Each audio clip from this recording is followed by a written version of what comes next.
जय श्री राम मित्रों। भगवान राम जिस समय लंका में युद्ध करने की तैयारी थी तो भगवान राम को युद्ध से पहले भगवान शिव का एक अभिषेक, एक पूजा करनी थी।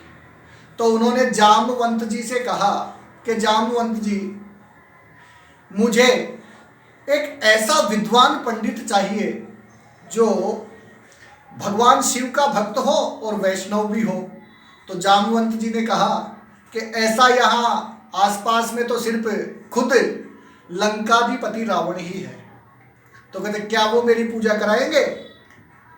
प्रयास करके देख लेते हैं। तो जामवंत जी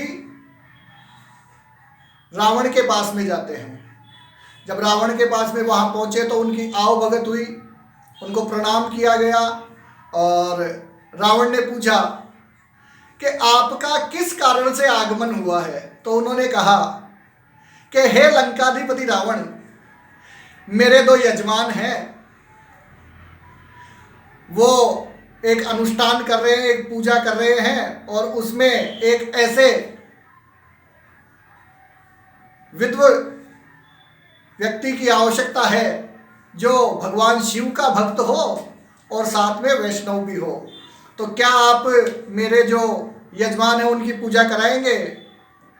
तो रावण ने कहा कि वो जो आपके यजमान हैं वो कौन है और किस उद्देश्य से वो ये पूजा चाह रहे हैं?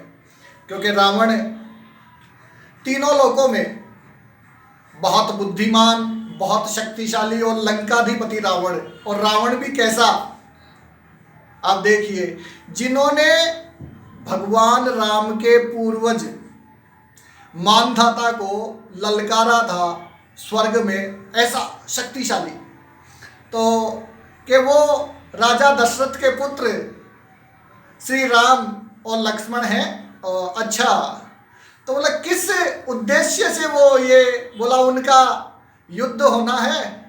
बोला कहते कहीं वो युद्ध मेरे साथ ही तो नहीं होना है? बोला निश्चित तौर पर। तो लंकाधिपति रावण ने जवाब दिया कि इस समय आप लंकाधिपति रावण के पास में नहीं हैं, इस समय आप एक पंडित के पास में हैं और एक ब्राह्मण का यह कर्तव्य है कि आप जिस औचित्य से यहाँ आए हैं, मैं विधि विधान पूर्वक उन यजमानों का यज्ञ हवन संपन्न करवाऊं। रावण बड़े बुद्धिमान थे, जानते थे सारी बातों को। तो चूंकि प्रभु श्री राम की भार्या सीता रावण के पास में थी और यज्ञ हवन अनुष्ठान का यह नियम होता है कि शादीशुदा व्यक्ति यदि कोई यज्ञ हवन में बैठे तो उसकी पत्नी भी साथ में बैठेगी। तो रावण ने अपने पुत्र से कहा कि कल प्रातः राम और लक्ष्मण की मैं जो पूजा करवाऊं उस समय तुम सीता को साथ में लेकर के आओगे। और वो सीता के पास में भी गए और उसको कहा कि तुम्हारे स्वामी युद्ध विजय की इच्छा को लेकर के एक पूजन हवन करवाना चाह रहे हैं, क्योंकि वो शादीशुदा है और उनकी पत्नी जिंदा है, जीवित है। इसलिए मैं तुम्हें ये आदेश देता हूं कि कल प्रातः तुम स्नान वगैरह करके वो तैयार हो जाना, सुबह बैठ करके रथ में और उस पूजन स्थल पे आ जाना। लेकिन यह सिर्फ यज्ञ हवन तक की ही तुम्हें अनुमति है, वापस उसके बाद में यज्ञ हवन हो जाए तो उसके बाद में वापस यहीं पर आ जाना। प्रभु श्री राम और लक्ष्मण जब प्रातः बैठे तब रावण ने एक बात कही कि हे यजमान, एक ब्राह्मण का यह परम कर्तव्य होता है कि यदि पूजन में कोई सामग्री की कमी हो तो ब्राह्मण उस तमाम सामग्री की पूर्ति करके स्वयं लेके आए। आप शादीशुदा हैं और आपकी भार्या लंकाधिपति रावण के पास में इस समय कैद है, तो मैं सीता को भी साथ में आपके लेके आया हूं, क्योंकि उसके बिना आपका यह यज्ञ हवन संपन्न नहीं होता। इस बात से आप देखिए ना साथियों कि ब्राह्मण बड़े से बड़ा,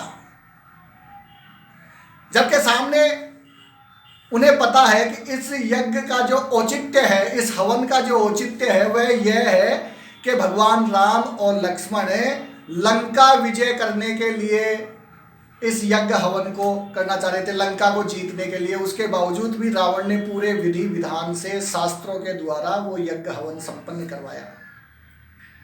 जब राम और लक्ष्मण ने कहा कि भाई आप, हे पंडित जी, कोई दक्षिणा मांगिए, हम आपको क्या भेंट दे। बोला तुम मुझे क्या भेंट दे सकते हो। बोला फिर भी मैं रघुकुल वंशी हूँ, आप बताइए कुछ तो मैं आपको भेंट दूँ। तो रावण ने कहा, बोला ठीक है, जिस समय मेरा अंतिम समय हो उस समय ये दोनों यजमान मेरे सामने हों। तो राम और लक्ष्मण ने विनम्रता पूर्वक उनसे कहा, बोला बिल्कुल निश्चित तौर पे ऐसा ही होगा। इसलिए मैं आपको बताना चाहूँगा कि ब्राह्मण को कभी भी, क्योंकि रावण का जो विपत्ति काल आया उसके पीछे सिर्फ और सिर्फ एक ही काम था, एक ही कारण था, अहंकार। रावण को सिर्फ उसके अहंकार ने मारा था।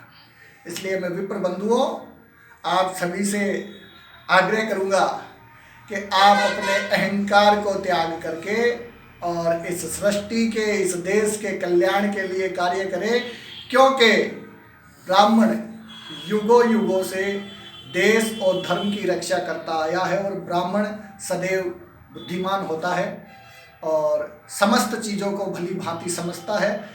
और इसीलिए ब्राह्मण यदि अपने अहंकार का त्याग करके समाज और धर्म की रक्षा में और देश की रक्षा में कार्य करेगा तो निश्चित तौर पर देश की और समाज की उन्नति होने से कोई नहीं रोक सकता। जय श्री राम।